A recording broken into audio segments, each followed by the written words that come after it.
Persoalan-persoalan yang hampir setiap tahun dipermasalahkan, persoalan taraweh, persoalan ziarah kubur, persoalan penetapan Ramadan, persoalan qobliyah Jumat, dan persoalan-persoalan seperti bacaan Al-Quran yang kita kirimkan kepada mayit adalah persoalan-persoalan UJN TV. Oke. Warahmatullahi wabarakatuh. Bismillah, masya Allah, la yasukul khaira illallah.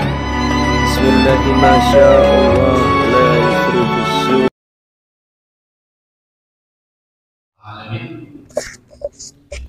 Kita kemarin masih membahas tentang mukadimah. Kita sampai pada kalimat ka'ithbati Ramadhan bi ru'yatil hilali wat tarawih wa ziyarati qabrin nabi marratan wahidan 'alal aqalli fi hayatina inda manasikil hajj. Lakinil awam innama ya'maluna hadhihi al-ijtihadat al-fiqhiyyat bi ghairi ma'rifati adillatiha. Summa batuliyat hadhihi al-ummah bil mujadalah wa takhti'at wa tabdi' ba'dihim ba'dha fa hasala lahumus syakku fi ma'taduhu.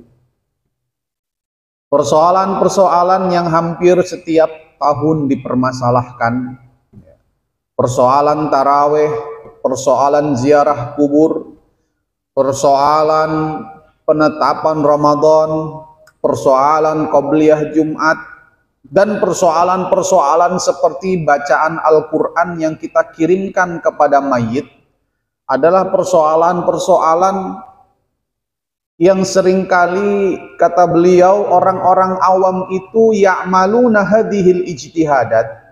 Orang-orang awam itu melakukan aktivitas ini tanpa mereka tahu dalilnya. Pokoknya kata guru saya, ya sudah saya lakukan. Pokoknya apa yang dilakukan oleh orang tua saya, kakek saya, mbah-mbah saya, ya saya lakukan.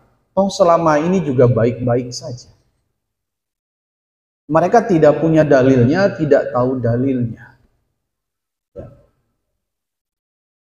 Kemudian dalam kondisi ini, kondisi di mana kata Kiai Haji Hasyim Asy'ari dalam muqaddimah Qanun Asasinya, bahwa ardu Jawa, bahwa tanah Jawa, bahwa Indonesia itu sudah berabad-abad itu berdiri di atas manhaj ahlus sunnah wal jamaah dengan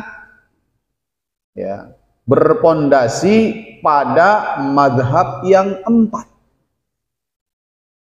Tamassaku bimadhahibil arba'ah wabil khusus bil madhabis syafi'iyah. Penduduk Jawa itu sudah berabad-abad itu bermadhab syafi'i, bertradisi ahli sunnah wal jamaah, berabad-abad. Sebelum mereka-mereka itu datang, mereka-mereka itu siapa? Mereka-mereka yang selalu menyalahkan amaliyah kita, mereka-mereka yang kemudian menjadi penyebab Nahdlatul Ulama itu berdiri. Memang kadang-kadang kita kalau mau jadi orang besar, kita mau jadi tokoh besar, itu harus punya musuh. Iya, kalau musuhnya goblok mah nggak bakal jadi pinter kita. Coba kalau pesaingnya, sparring partnernya itu kelihatan jago. Ibarat pager nusa mau tanding pencak dor. Kalau di Blitar itu, saya dulu punya temen nakalnya minta ampun. Saking nakalnya, satu-satunya harapan dia bisa menjadi santri itu santrinya pager nusa. Dulu ada Kiai Golib, muridnya Mbah Yai Jalil Tulungagung Peta. Itu punya Porsigal. Kalau ada orang Jawa Timur tahu betul itu Porsigal. Garuda loncat. Itu santri-santri beliau itu ya banyak itu ya itu alumni pondok yang kerjanya itu ngantemi anak-anak itu, dikeluarin, nanti pulang tambah nakal, ditaruh di pondok, habis anak orang dipukulin, ya kan? Akhirnya ditaruh di mana? Ditaruh di pondok yang isinya itu banyak orang-orang yang perlu untuk dididik dengan caranya masing-masing. Sehingga santri-santri ini kemudian ya, dilatih silat, ya, dilatih bela diri, kemudian tampil pencakdor. Pencakdor itu silat yang tanpa bukan tanpa aturan, tanpa ada peralatan khusus. Pokoknya kuat-kuatan antem-anteman. Ya. Sehingga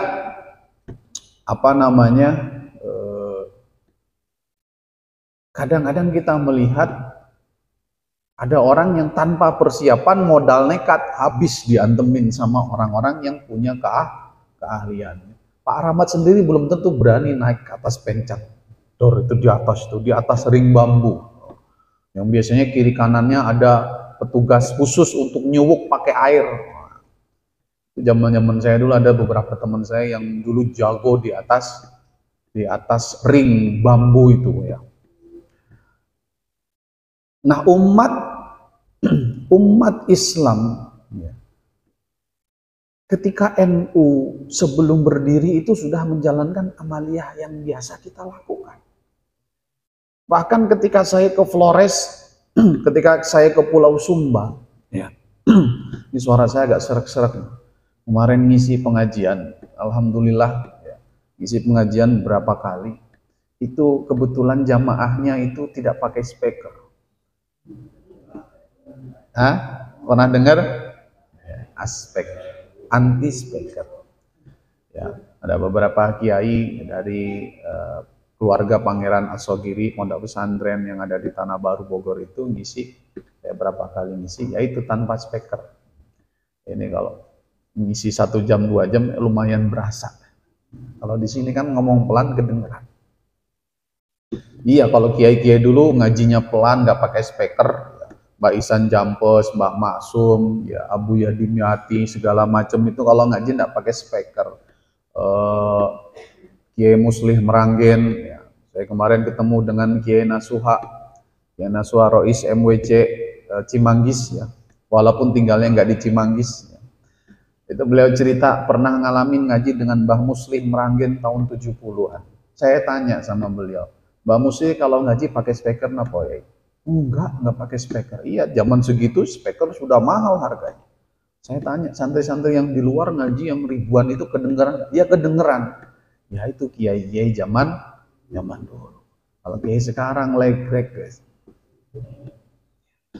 Maka ketika saya di Flores di Sumba itu saya ketemu seorang kawan yang mengantarkan saya, yang perjalanannya itu 3 jam naik kapal laut. Tengah pulau, yang pulaunya antara komodo dengan orangnya banyak komodonya. Ya, ketika saya tanya di sana, di sini bagaimana amaliyahnya? Sholat subuhnya pakai kunut. Saya tanya di sini bagaimana orang mati dikuburin? Ya orang mati dikuburin, kiai. Ditahlilin kak? Ditahlilin. Bagaimana amaliyah lain? Taraweh berapa? Taraweh 20 plus 3. Wah, ini siapa yang ngajarin sampai sini itu? Ya. Banser aja belum masuk kan itu. Siapa yang ngajarin? Wahabi yang tidak masuk ke situ. Oh, mau dakwah sama komodo dia kan. Maka penduduk bangsa kita itu sama dengan penduduk-penduduk yang lain. Bahkan ketika kita ke Champa, tahu Champa? Di mana? Di Kamboja. Itu ada salah satu tempat kelahirannya Putri Champa yang terkenal. Siapa Putri Champa? Istri daripada Sunan Gunung Jati. Itu kerajaan Islam. Kamboja itu bumi Islam. Nah, sampai sekarang orang-orangnya itu amaliyahnya plek ketiplek sama kayak kita. Ya malam Jumat baca Yasin, ya malam Jumat ratiban, ya malam Jumat istighosahan, ya malam Jumat tahlilan. Coba itu. Walaupun dengan bahasa yang berbeda dengan bahasa kita. Bagaimana di Thailand Patani, Itu tradisinya sama plek-tiplek dengan kita, sehingga santri-santri Thailand itu mondok di Lirboyo, mondok di Ploso itu ya tidak berkurang sama sekali adat dan istiadatnya sama. Baru tahun 1900-an awal-awal ada orang-orang yang baru pulang haji. Baru pulang haji melihat ada proses islamisasi gaya baru yang disebut dengan pembaharuan Islam. Pembaharuan Islam itu apa? Yaitu menghancurkan kuburan-kuburan yang dianggap sebagai sumber kemusyrikan, mengharamkan aktivitas-aktivitas thariqat, mengharamkan aktivitas-aktivitas istighosah, mengharamkan aktivitas-aktivitas maulid yang dianggap sebagai sumber kemusyrikan. Makanya lihat itu perang Padri. Bagaimana orang-orang thariqat berhadapan dengan haji miskin dan haji-haji yang lain. Sesama Islam. Ada orang berthariqat, berzikir, tidak melihat prosesnya, dihukumi banyak nggak? Banyak. Berapa banyak orang lihat orang NU tuh lagi sedang menyekutukan Allah katanya. Tuh lihat orang NU itu lagi minta sama siapa? Sama kuburan. Emang dia lihat kita? Emang dia tahu amalia kita? Emang kapan kita minta sama kuburan? Tidak ada. Maka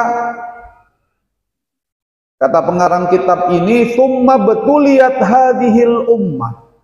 Maka dengan datangnya orang-orang model baru ini, orang-orang yang datangnya belakangan ini, ubtuliyat hadhil ummah, umat ini diuji, diberikan cobaan, mendapatkan musibah, bil mujadalah, dengan debat tiada juntrungannya. Mujadalah itu debat yang gak jelas akhirnya. Watakhtiat, dan saling menyalahkan, watabadi, dan saling membid'ahkan, ba'dihim ba'd. Cuman modal satu, kullu bid'atin dhalalah wa kullu dhalalatin finnar. Oh, baik. Hadisnya itu semua dalil, semua hukum dalilnya itu kullu bid'atin dhalalah. Pakai tasbih bid'ah, nggak ada dalilnya, sesat. Doa habis sholat bid'ah, nggak ada dalilnya, sesat. Salaman habis sholat bid'ah, nggak ada dalilnya, sesat. Doa berjamaah bid'ah, nggak ada dalilnya, sesat. Makan-makan habis sholat, salaman dipermasalahkan, doa bersama dipermasalahkan, zikir bersama secara jahar, secara terang-terangan dipermasalahkan. Tapi orang habis sholat, assalamualaikum, assalamualaikum, pegang HP kagak dibid'ahkan. Kullu bid'atin dhalalah. Segala sesuatu yang dia nggak tahu hukumnya, dia pakai hadis ini. Bagaimana hukumnya wayang haram? Bagaimana hukumnya maulid? Ditafsir, diperjelas, nanti ujung-ujungnya macam-macam. Sehingga apa? Fahasolallahu musyakku fi ma'taduhu. Sehingga orang-orang yang tadinya mengamalkan amaliyah ini akhirnya mulai ragu, mulai bertanya-tanya di dalam hatinya, ini jangan-jangan saya keliru masuk NU nih. Ini jangan-jangan saya keliru masuk Banser. Kok saya Banser kerjaannya jaga gereja misalnya. Sehingga selalu dipermasalahkan. Ini jangan-jangan doa saya salah nih. Saya dianggap doanya minta sama Nabi Muhammad, bukan minta sama Allah. Amaliyah ini yang mereka jalankan, keluarganya jalankan. Ketika mulai banyak kajian-kajian di TV, kajian-kajian di YouTube, kajian-kajian di TikTok, ya kan? Kajian di Instagram. Akhirnya anak-anak dari orang-orang yang tadinya melakukan amaliyah ahli sunnah wal jamaah ini komplain sama bapaknya. Pak, tahlilan ada dalilnya. Kata bapaknya, Ya, bapak ngelakuin itu yang tidak tanya dalil. Pokoknya bapak ngelakuin, mbah ngelakuin, saya ngelakuin. Toh tidak ada masalah. Apa masalahnya dengan tahlil? Tidak harus ada dalilnya. Para sahabat tidak pernah tahlil. Rasul meninggal, sahabat nggak ada yang tahlilan. Sayyidina Abu Bakar meninggal, Sayyidina Umar nggak bikin tahlilan 7 hari 7 malam. Bapaknya bingung. Iya ya. Ini saya gimana nih Pak Umar, katanya. Nanya sama Pak Umar. Maka ada orang-orang sekarang, generasi sekarang, yang anak-anaknya sudah tidak mau lagi melakukan itu. Ada hasil survei kemarin, tahun 2021 oleh Al-Fara Institute saya baca. 89% orang Indonesia mengaku berafiliasi kepada Nahdlatul Ulama. Tapi 83% mengaku tidak pernah mengamalkan amaliyah Nahdlatul Ulama. Contohnya apa? Tahlilan. Iya, buat anak muda tahlilan itu selain persoalan dalil, ya, selain persoalan dia anggapnya persoalan bid'ah, itu adalah persoalan males. Maka kita sekarang berada pada fase di mana generasi-generasi itu mulai bertanya. Kenapa? Karena sekarang ada ustadz yang sudah Allah yarham, sudah meninggal dunia, itu terkenal dengan kalimat mana dalilnya. Walamma qara'tu hadzal kitab fi majlisil ilmi nasya'al yakin bima amal husadati ulama'ina annama qabalnahu min hadhil masail al-madhkurah lahu mustanid minal kitabi was sunnah. Jadi ketika aku kemudian membaca banyak kitab, semua amaliyah ini punya dalil, sehingga kemudian kita bikinlah kitab ini. Nahdlatul ulama aqidatan wa syari'atan wa sulukan. Nahdlatul ulama ya sebagai akidah, dari sisi akidah, dari sisi syariat dan sulukan, dari sisi perjalanan rohaninya. Ia jamaiyah diniyah ijtimaiyah assasuhal ulama al-Indonesiyun. Ini pas banget nih. Kita bahas ini lagi hari ulang tahun Nahdlatul Ulama yang ke-102. Usia 100 itu tua atau tidak? Satu abad. Nahdlatul Ulama adalah organisasi diniyah ijtimaiyah yang sifatnya sosial, assasuhal ulama yang didirikan oleh para ulama Indonesia amatan secara umum, wal jawiyun khossatan, dan ulama-ulama tanah Jawa secara khusus, fil qarnir rabi asyar, pada abad yang ke-14 minal hijrati, dari hijrah, yaitu tanggal 16 Rajab 1344 Hijriah.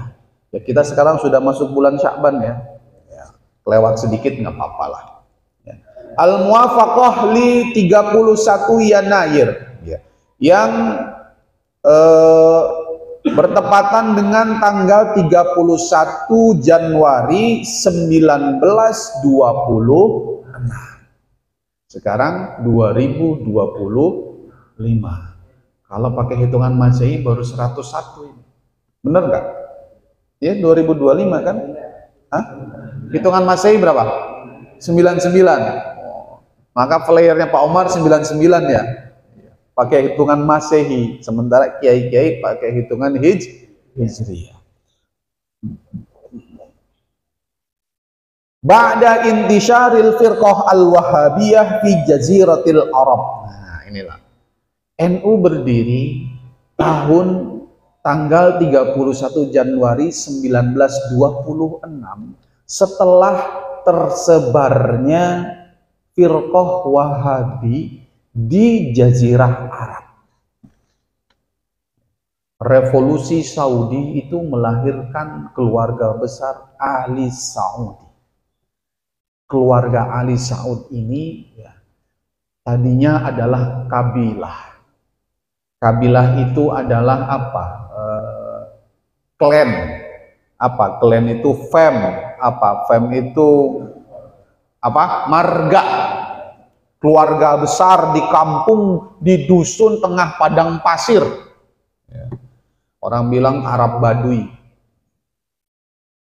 yang kemudian berkongsi, ya, join, ya, dengan Inggris dan juga dengan Muhammad bin Abdul Wahhab, seorang ulama yang sangat keras sekali pendapat-pendapatnya, tapi cocok untuk mempengaruhi orang-orang waktu itu.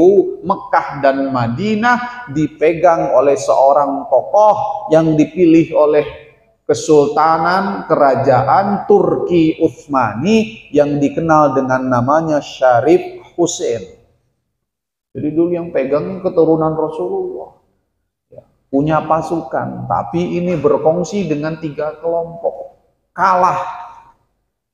Jadi dulu, zaman dulu orang kalau pergi haji itu bisa menikmati ngaji di Masjidil Haram seperti kita ngaji sekarang ini.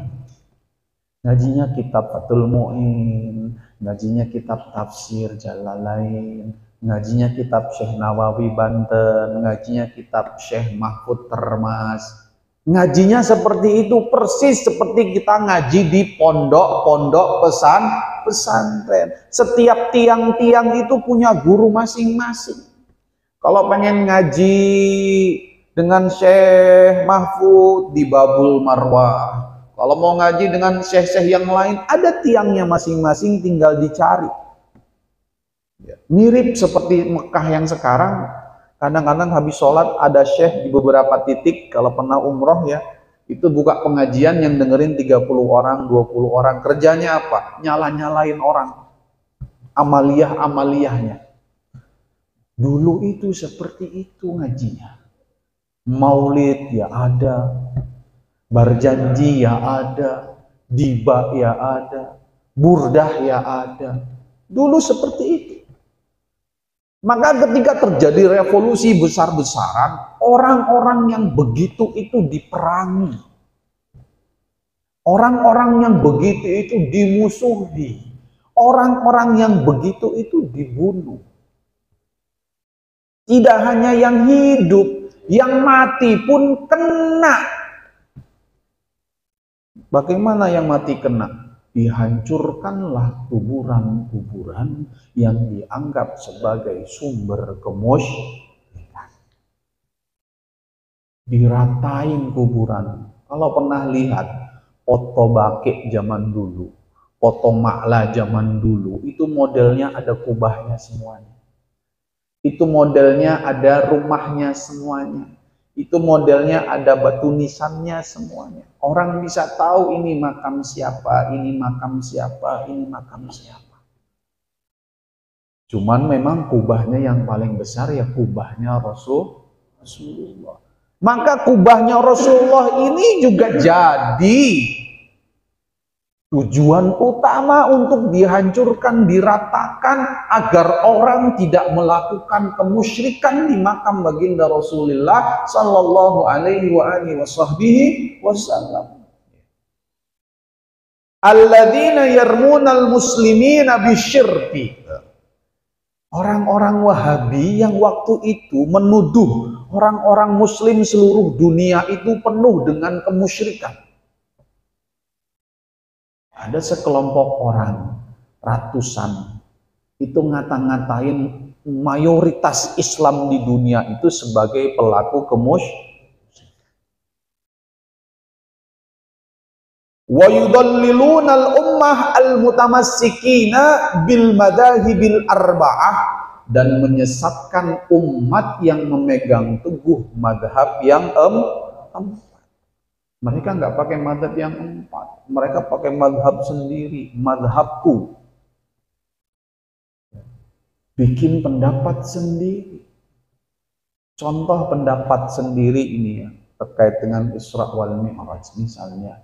Soal apa? Soal pendapat bahwa orang ya, yang melakukan atau orang yang tidak sholat sekali saja faqad kafaro, maka telah kafir.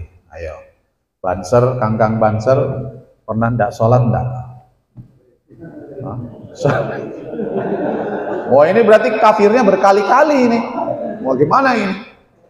Kata malaikat sudah dicabut, di lock out, login lagi, di lock out, login lagi, di lock out, login lagi. Kata malaikat lama-lama udahlah, dicari tempat yang lain aja kan begitu.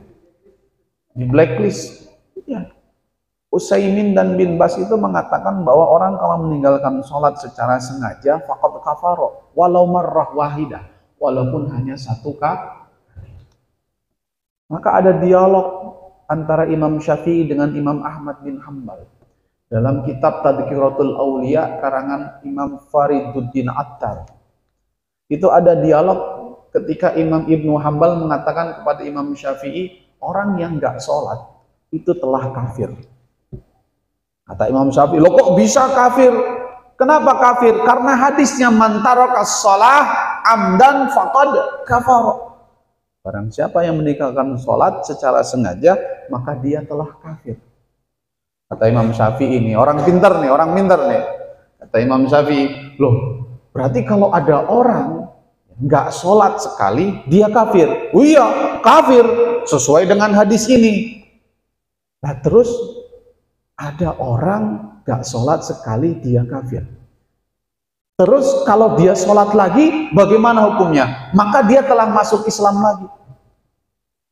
Kata Imam Syafi'i, loh bagaimana hukumnya orang sholat tapi kafir? Imam Ibnu Hanbal diam. Iya ya. Paham nggak maksudnya? Orang nggak sholat sekali kafir.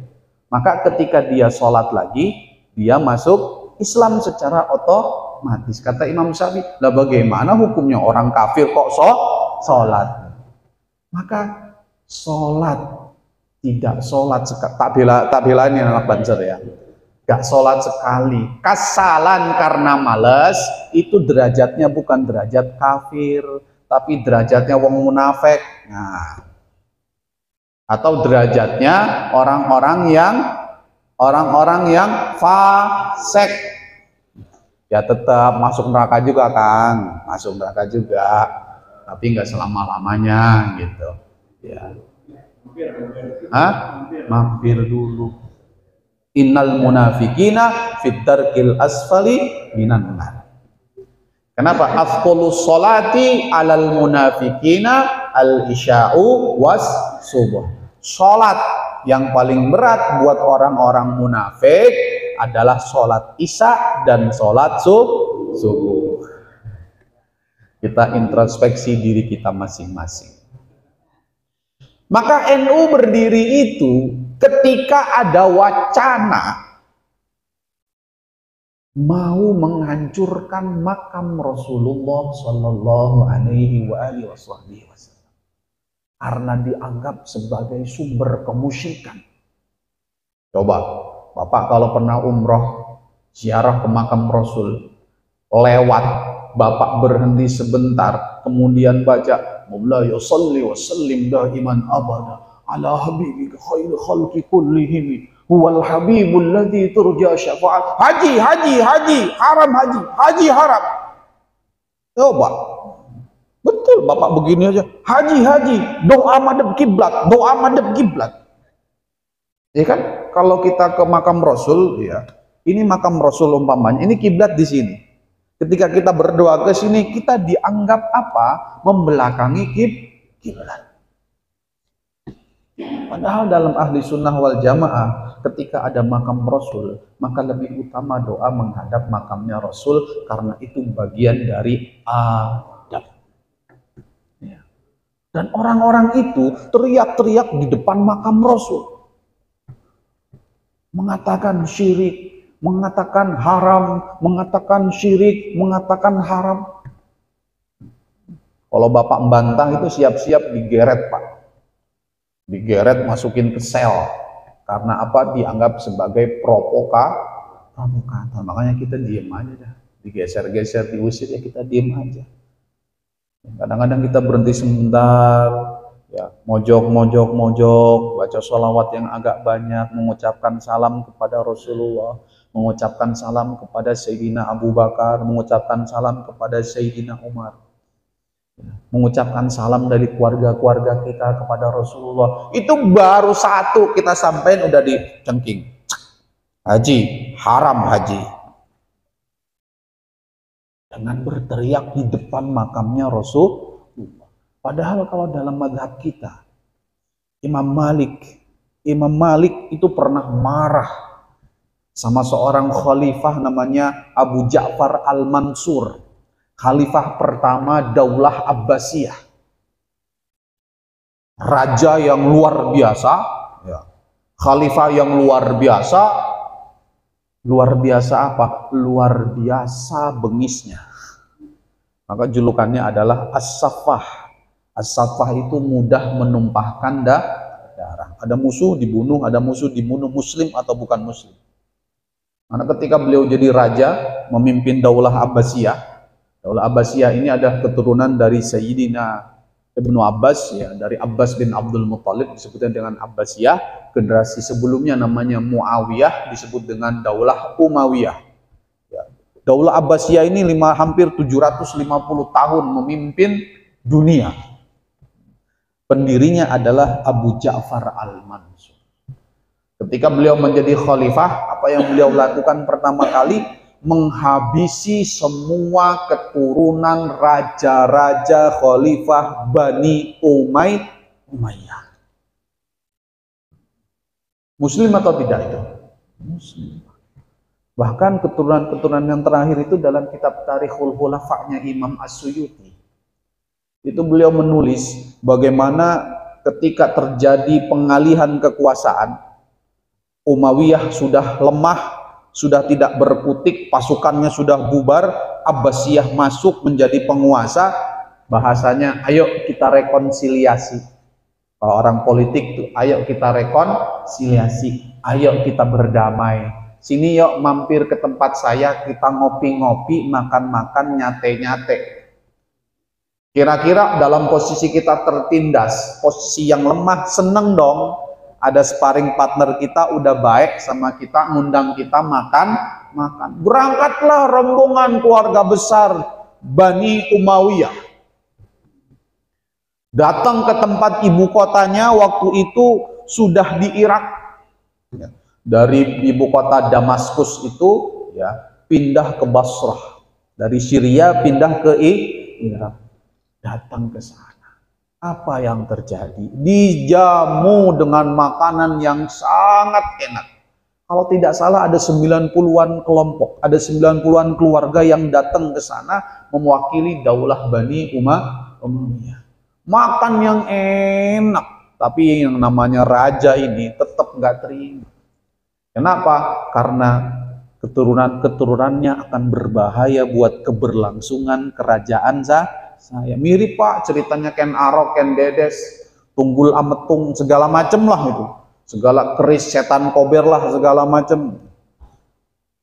Itu ketika makan itu, makan yang enak itu ternyata sudah diberi racun. Racunnya itu yang membuat mereka itu tidak sadar. Dalam ketidaksadarannya itu mereka berjatuhan di atas karpet. Karpet itu digulung oleh pengawal-pengawal kerajaan dan oleh raja disuruh diinjak-injak sampai mati. Mati semua itu. Kenapa? Karena dulu Umayyah juga sama, memburu orang-orang yang tidak setuju dengan kekhalifahannya. Memburu orang-orang yang berbeda pandangan dengannya. Jadi biasa, habis presidennya ini ganti lagi sikap lagi, habis ini ganti lagi sikap lagi, gantian terus itu ila yaumil qiyamah, sampai hari kiamat. Maka diberi julukan dengan Abu Ja'far Al-Mansur As-Saffah. Bahkan tidak hanya yang hidup, kuburan-kuburan rajanya yang sudah mati itu semua dicari, dibongkar, dibakar tulang-tulangnya. Saking bencinya. Maka kalau kita bicara sejarah panjang ini, kekhalifahan itu mewariskan permusuhan yang luar biasa. Makanya kalau ada sekarang orang teriak khilafah, Pak, kita ketawain aja, Pak. Saya cuma mau nanya, itu kalau jadi yang jadi khalifahnya siapa? Hah? Siapa? Sugino, Sutisna, siapa? Itu menentukan khalifah saja bisa perang lagi kita itu. Orang Indonesia nunjuk Sutisna misalnya, orang Arab nunjuk si Mahmud misalnya, orang Irak nunjuk si Anu, orang Mesir nunjuk si Anu, ribut perang lagi. Kenapa? Karena itu adalah bicara terkait dengan kekuasaan. Maka dulu makam Rasul itu mau dihancurkan, dianggap sebagai sumber kemusyrikan. Ketika ada orang namanya Abu Ja'far Al-Mansur ini teriak-teriak di Masjid Nabawi, Imam Malik yang waktu itu ada di Masjid Nabawi, Imam Malik kan tinggalnya di Madinah, ngajar orang-orang Madinah. Orang-orang Madinah tuh orang-orang yang soleh luar biasa, sehingga amal ibadahnya itu menjadi ukuran dalil, ukuran hujjah. Ada namanya amalu ahlil Madinah, itu jadi sumber hukum. Maka kata Imam Malik, hei raja, kecilkan suaramu, karena haram hukumnya mengencangkan suara di depan makamnya Rasul. Ada raja begitu bengisnya, dibentak sama Imam Malik. Yang bentak Imam Malik, raja pucet juga. Sehingga apa? Sehingga ini dalam madhab kita, dalam madhab Ahlussunnah wal Jamaah, orang mengencangkan suaranya di depan makamnya Rasul itu su'ul ada. Makanya kalau ke makam Rasul jangan teriak-teriak, apalagi sambil foto selfie. Teman-teman, ini saya udah di makam Rasulullah nih, ada yang mau nitip doa nggak? Ada yang mau nitip doa, keplak aja palanya. Bayangkan kalau ada Rasul di depan kita, apa berani kita berlaku seperti itu? Padahal Rasul itu sejatinya hidup, cuman kita tidak tahu. Bagaimana buktinya? Buktinya dalam sholat kita, at-tahiyatul mubarakatus sholawatut thayyibatulil assalamu alaika. Kalau alaika itu ada di hadapan kita, Pak, masih bersama kita. Kalau alaihi baru sudah enggak Bagaimana kita mengucapkan sholawat yang setiap sholawat yang kita bacakan itu Rasul membalas semua sholawatnya satu per satu. Wala tahsabannal ladzina qutilu fi sabilillahi amwat bal ahyaun inda rabbihim yurzaqun. Jangan sekali-kali kamu keliru menduga orang-orang yang sudah meninggal dunia itu sudah selesai hidupnya. Enggak. Bal ahyaun. Mereka itu masih hidup. Inda rabbihim yurzaqun. Di sisi Allah itu masih ada. Cuman kita nggak bisa ngelihat. Coba. Kalau nggak bisa, kalau dikatakan nggak ada, kenapa ada syariat kita? Setiap lewat kuburan nih, kadang-kadang suka kelupaan nih. Kalau setiap lewat kuburan siapapun, ucapkanlah salam. Ibarat kita masuk ke rumah orang, ya. Masuk ke rumah orang nih, ke gang-gang, masuk lewat dapur orang, nembus ke ruang tamu, kagak ngucapin salam, kira-kira yang punya rumah marah apa enggak? Kadang-kadang dilangkahin, nggak terima dilangkahin, diinjek. Kadang-kadang rumahnya dibuat panggung dangdutan, kuburan dibuat tempat dangdutan. Coba. Maka disyariatkan, disunahkan untuk mengucapkan salam. Kira-kira kalau dia nggak dengar, mungkin nggak ada ucapan salam. Dalam syariat itu nggak ada sesuatu yang sia-sia. Pasti itu mereka menjawab. Cuman kita nggak dengar. Coba kalau kita dengar. Assalamualaikum ya adal kubur wa inna insyaallah bikum lahikun wa alaikum salam.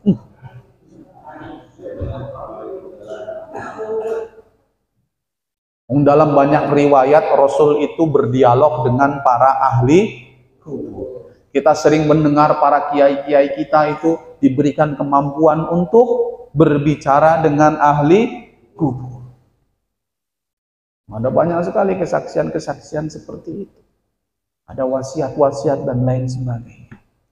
Yang itu kita tidak diberikan ilmunya. Tapi bukan berarti sesuatu yang nggak pernah kita lihat, yang nggak bisa kita indra, itu tidak ada.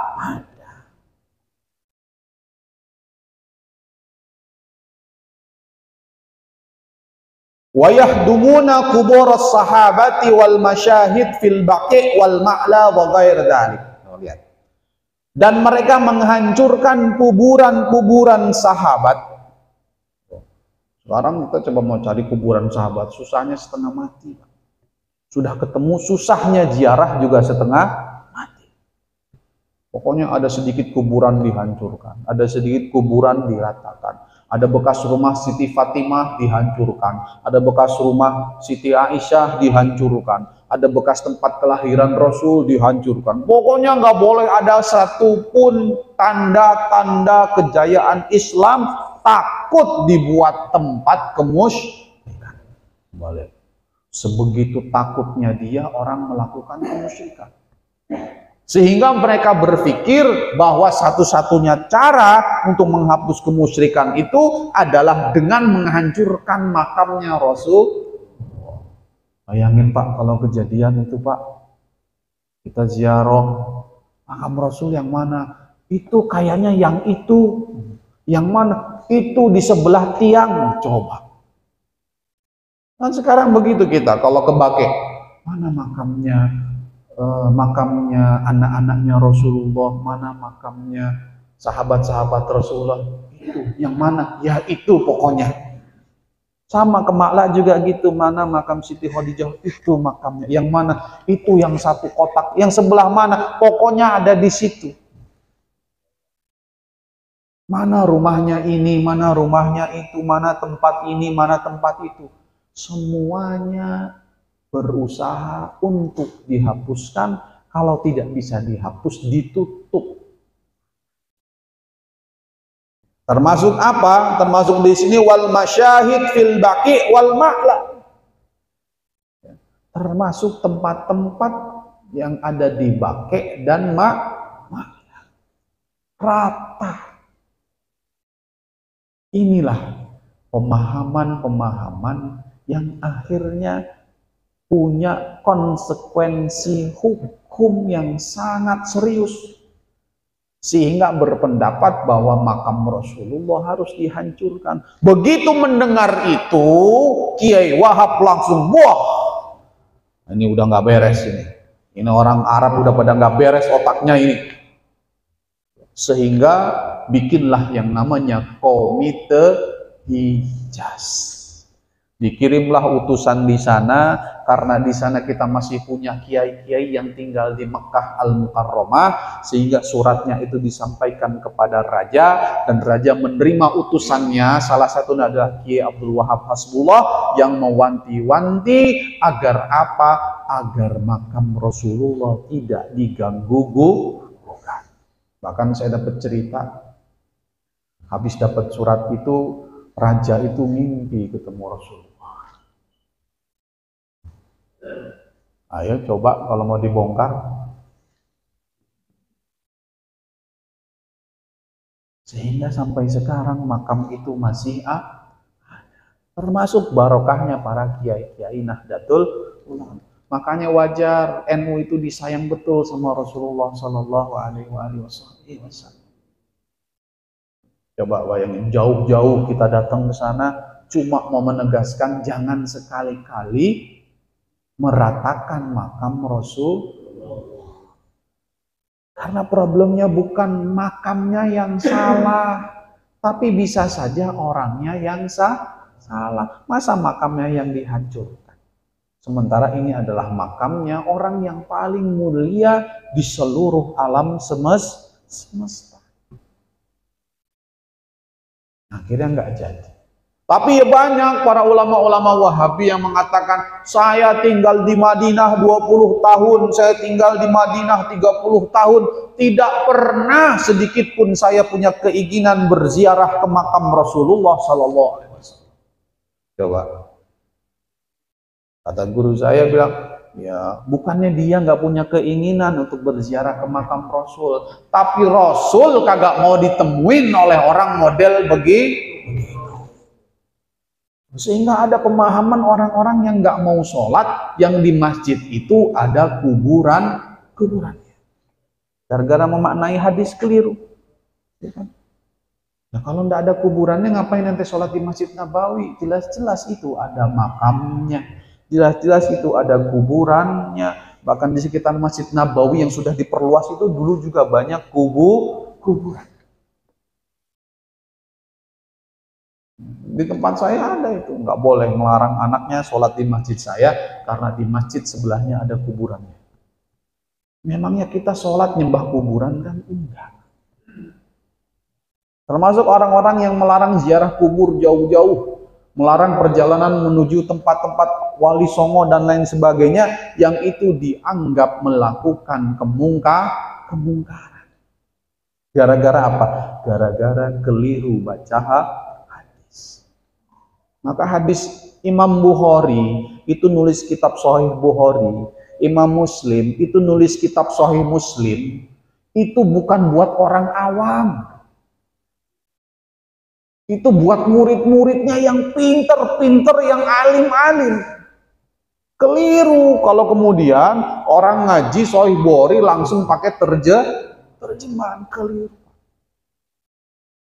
Imam Ibnu Hajar saja memberikan penjelasan Sahih Bukhari itu 15 jilid. Coba kalau kita ngaji di Al-Falah nih, ini satu halaman aja 3 pertemuan belum selesai satu halaman ini. Kalau Fathul Bari 15 jilid, sampai Pak Rahmat punya cucu-cucunya nikah lagi, saya belum selesai dibaca bukunya, kan begitu. Maka Imam Bukhari ketika menulis hadis itu khusus untuk murid-muridnya yang juga alim. Sehingga apa? Kelihatan banget metodologi beliau menulis. Kemarin saya kedatangan guru besar hadis dari Syria, tinggal di Turki, namanya Profesor Dr. Muhyiddin Muhammad Awwamah, putra dari Syekh Muhammad Awwamah, ulama besar yang lahir di Syria, di Halab, Syria, kemudian besar di Madinah Al-Munawwarah. Ulama hadis alim luar biasa, usianya 90 tahun. Saya banyak baca karya-karya beliau di bidang hadis, luar biasa. Beliau cerita, orang-orang zaman sekarang ini kok mudah sekali menghukumi hadis dhaif. Dikit-dikit itu hadisnya dhaif, dikit-dikit itu hadisnya dhaif, tanpa melihat metodologi orang yang mengatakan hadis itu dhaif. Kalau ada hadis sahih kemudian didhaifkan oleh orang lain, maka kita harus melihat orang lain ini mendhaifkan karena apa. Sementara ada yang mensahihkan. Ada hadis-hadis dhaif yang dipakai dalil oleh Imam Syafi'i dan Imam Hanafi. Pertanyaannya, apakah Imam Syafi'i nggak tahu dalil? Ada perbedaan metodologi, sehingga ada hadis yang menurut Imam Syafi'i sahih, tapi menurut imam yang lain tidak sahih. Maka yang harus dibedah adalah metodologinya. Sementara orang awam cukupkan pada pendapat ulama-ulama terdahulu terkait dengan hukum hadis. Nah, kalau sudah Imam Tirmidzi mensahihkan, kok berani-beraninya dirimu itu mendhaifkan? Ada orang hidup di tahun 1950-an. Hidup di tahun 1950-an. Jarak dengan Imam Bukhari itu 1000 tahun. 1200 tahun. Dia bisa tahu hadis itu barokahnya siapa? Orang tahun 1950-an bisa tahu hadis dari Rasulullah. Hah? Dari mana? Dari buku yang dicetak, buku yang disalin dari tulisannya Imam Bukhari. Dia bisa dapat hadis itu karena barokahnya Imam Bukhari. Dia bisa tahu hadis itu dari barokahnya Imam Muslim. Dia bisa tahu hadis itu dari barokahnya Imam Tirmidzi. Lah barokahnya beliau itu kemudian dia baca, kemudian mengatakan, "Wah, ini Imam Bukhari nggak selektif milih hadis." Coba. Dia dapat pengetahuan itu melalui wasilahnya Imam Bukhari, melalui kitab hadis yang tertulis. Tapi gara-gara dia melihat itu, kemudian dia mengatakan hadis ini seharusnya tidak layak dimasukkan ke dalam hadis sahih. Ini namanya murid kurang ajar. Kalau dia dapat hadis dari Rasulullah, dia boleh mengatakan itu. Tapi dia dapat hadis dari, sehingga dia mengatakan Imam Bukhari tidak selektif memilih hadis. Akhirnya dia bikin sendiri kumpulan hadis-hadis sahih, kumpulan hadis-hadis dhaif. Ada hadis yang sahih menurut Imam Bukhari didoifkan oleh dia. Yang dhaif ini kemudian dipakai. Yang sahih ini kemudian dipakai oleh ulama-ulama mereka. Hadis yang paling sahih tentu hadis kullu bid'atin dhalalah wa kullu dhalalatin finnar. Semua tuh kalau sambutan kalau udah diawali dengan begitu, Pak, khutbah Jumat diawali dengan begitu, siap-siap Pak, siap-siap, saya bilang. Siap-siap kita ngantuk dah. Rasulullah hidup 23 tahun. 23 tahun. 23 tahun itu kan 24 jam. Kali 23 tahun. Kalau 1 tahun 365 hari dikali dengan 23, itu ketemu 8.000 sekian hari. Kalau Rasul ngomong 1 hari 1 kali, ketemu 8.000 sekian hadis.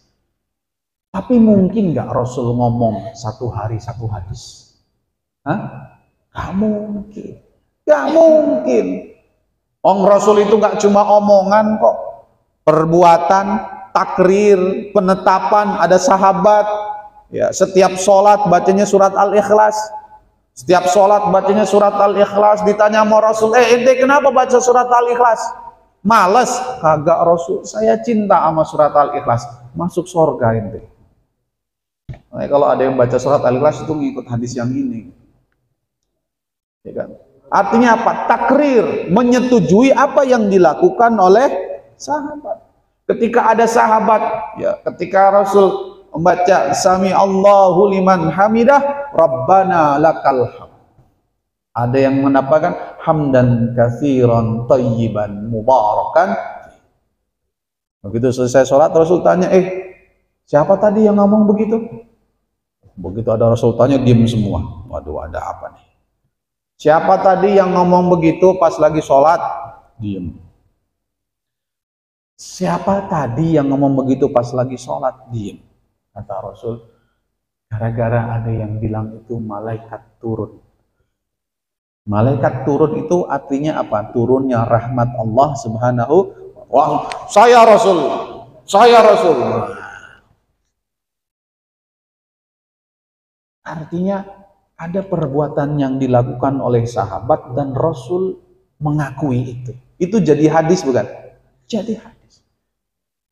Rasul pakai baju jadi hadis. Rasul lepas baju jadi hadis. Rasul ke kamar mandi jadi hadis. Rasul keluar kamar mandi jadi hadis. Rasul tidur jadi hadis. Rasul bangun jadi hadis. Coba kalau dihitung berapa ratus ribu hadis itu. Betul nggak? Rasul ngobrol dengan istrinya jadi hadis. Istrinya cemburu dengan Rasul jadi hadis. Istrinya marah sama Rasul jadi hadis. Rasul marah sama istrinya jadi hadis. Rasul mandi bareng sama istrinya jadi hadis. Berapa banyak gitu. Tapi pertanyaan, kenapa hadis sahih cuma 7.275? Sahih Bukhari misalnya, atau Sahih Muslim. Kalau dihitung-hitung lagi pengulangan dipotong-potong jadi tinggal 4.000 sekian. Apa mungkin cuma 4.000 sekian hadis? Kok bisa-bisanya Anda kemudian tidak mau menerima hadis-hadis selain hadis-hadis yang itu? Maka sungguh orang bodoh, kata Imam Ibnu Hajar, sungguh orang yang bodoh, orang-orang yang menolak hadis-hadis dhaif. Ada hadis misalnya, barang siapa yang menziarahi kubur orang tuanya di hari Jumat. Barang siapa orang yang menziarahi kubur orang tuanya di hari Jumat. Wa qara'a Yasin ala kubrihi, dan membaca surat Yasin di atas kuburannya, maka dari setiap ayat itu Allah akan turunkan rahmat dan ampunannya kepada mayit yang ada di kuburan bawah. Ada orang Wahabi nanya, itu hadisnya sahih atau tidak? Saya bilang, terserah ente mau pakai apa enggak. Kalau ente nggak percaya, ente mati duluan, nanti aneh bacain Yasin. Ketika para imam, termasuk Imam Bukhari, punya kitab namanya Adabul Mufrad, isinya juga banyak hadis-hadis dhaif. Maka pertanyaannya, apakah Imam Bukhari juga ente hukumi nggak ngerti hadis? Sementara ente bisa dapat pengetahuan hadis itu melalui Imam Bukhari. Maka sungguh keterlaluan umat zaman sekarang, kata guru saya Profesor Muhyiddin. Sehingga ada orang ketika sholat jadi imam maju ke depan, ini kejadian. Jadi imam, sawwu sufufakum wa inna taswiyatas sufuf min tamamis shalah. Ya. Kemudian dia mengatakan, kita mau sholat pakai cara Abu Hanifah atau cara Rasulullah? Apa yang dia bilang? Kita mau pakai sholat caranya Imam Syafi'i apa caranya Rasulullah? Dia merasa bahwa pengetahuan yang dia dapatkan itu adalah murni dari Rasulullah. Dengan membaca apa? Dengan membaca kitab hadis. Kitab hadis apa? Kitab hadis yang tercetak, yang bisa sampai kepada kita melalui jalur para ulama. Dan kemudian dia berusaha menghapus itu semua, seakan-akan dia dapat hadis itu langsung dari Rasul. Sehingga orang-orang zaman sekarang berpendapat sholatnya 4 mazhab itu kurang sahih. Karena sholat yang paling sahih itu sholat yang langsung kepada hadisnya Rasulullah. Pertanyaannya, ente dapat hadis dari mana? Guru ente dapatnya dari mana? Dari kitab. Kitabnya dapat dari mana? Dari murid-muridnya, para guru-guru kita semuanya. Memangnya zaman dulu ada percetakan? Nah, disampaikan dengan apa? Dengan hafalan. Makanya Imam Bukhari dulu ngaji hadis, jamaahnya itu sudah hafal hadis. Kalau sekarang jamaahnya nggak hafal hadis, ustadznya juga nggak hafal hadis. Udah gitu yang dihafal kullu bid'atin dhalalah wa kullu dhalalatin finnar. Cocok. Asal nggak ada dalil, nggak ada dalilnya haram. Bagaimana nggak ada dalilnya haram? Seakan-akan sholat itu urusannya cuman isbal, celana gantung sama jenggot aja dipermasalahin. Sementara sunnahnya Rasul itu banyak banget, Pak. Ada kitab namanya Bidayatul Minnah fi Syarhi Khamsumi'atin min Sunanis Shalah. Kitab apa itu? Kitab yang menjelaskan 500 kesunahan ketika kita sholat. Coba, kalau mau ikut sunnahnya Rasul tuh 500 itu pakai itu, Pak. Kitabnya tebel ngaji. Ini perlu kita ngaji. Kenapa? Karena ada banyak orang kalau bicara sholat itu urusannya cuma merapatkan soft, tinggikan celana, panjangkan jenggot, tempelkan kaki dan kiri dan kanan. Itu aja. Sementara yang lain-lainnya kadang-kadang dilewatkan. Dan itu sudah merasa dirinya paling sunnah. Paling sunnah banget. Allahu Akbar. Itu kita usolli fardal maghrib, dia noleh. Kayak kita sedang melakukan kejahatan. Begitu Allahu Akbar. Bismillahirrahmanirrahim. Alhamdulillah. Kedengeran. Nanti kalau sholat jangan berisik ngapa? Aneh nggak enak jawabnya. Tapi kalau ditanya rukun qauli, rukun fi'li tahu nggak? Ada loh ustadznya, sudah sering tampil di TV, ngomong sana sini, perbedaan mazhab dan lain-lain. Begitu ditanya rukun qauli, rukun fiqih, lo nggak tahu. Ini jangan-jangan kita berhadapan pada orang-orang yang tidak selesai belajarnya, sudah membahas hal-hal yang di luar kemampuan. Sehingga muncullah orang-orang yang mudah membid'ahkan, mudah menyalahkan sesuatu yang sejatinya dia tidak tahu, atau dia baru tahu, atau dia tidak punya kemampuan untuk tahu. Maka pentingnya ngaji dengan guru, sehingga nggak salah lagi. Wah, ini ada tumpeng soalnya ini, ya, sampai di titik, ya. Fa'atba'u nahdlatil ulama min ru'asaiha wa a'dha'iha yuqallidunal imam Abul Hasan al-Asy'ari wa Abul Mansur al-Maturidi fil aqidah. Kita ikutnya Imam Abu Hasan al-Asy'ari dan Imam Abu Mansur al-Maturidi. Ini penjelasannya panjang. Intinya apa? Beliau-beliau ini menetapkan rumusan tauhid sesuai dengan apa yang diajarkan oleh para sahabat dari Rasulullah sallallahu alaihi wasallam, seperti Imam Bukhari menetapkan hadis-hadis sahih, seperti Imam Syafi'i menetapkan madhab Syafi'i. Sehingga nggak ada lagi orang mengatakan kenapa Imam Syafi'i hadisnya tidak pakai hadis sahih Bukhari. Ada pertanyaan begitu. Kalau Sahih Bukhari itu kitab paling sahih setelah Al-Quran, kenapa Imam Syafi'i nggak pakai Sahih Bukhari? Goblok. Imam Syafi'i lahirnya duluan. Imam Syafi'i punya Musnad Imam Syafi'i. Imam Malik punya Al-Muwatta. Beliau-beliau itu hafal bukan ratusan ribu hadis, jutaan hadis.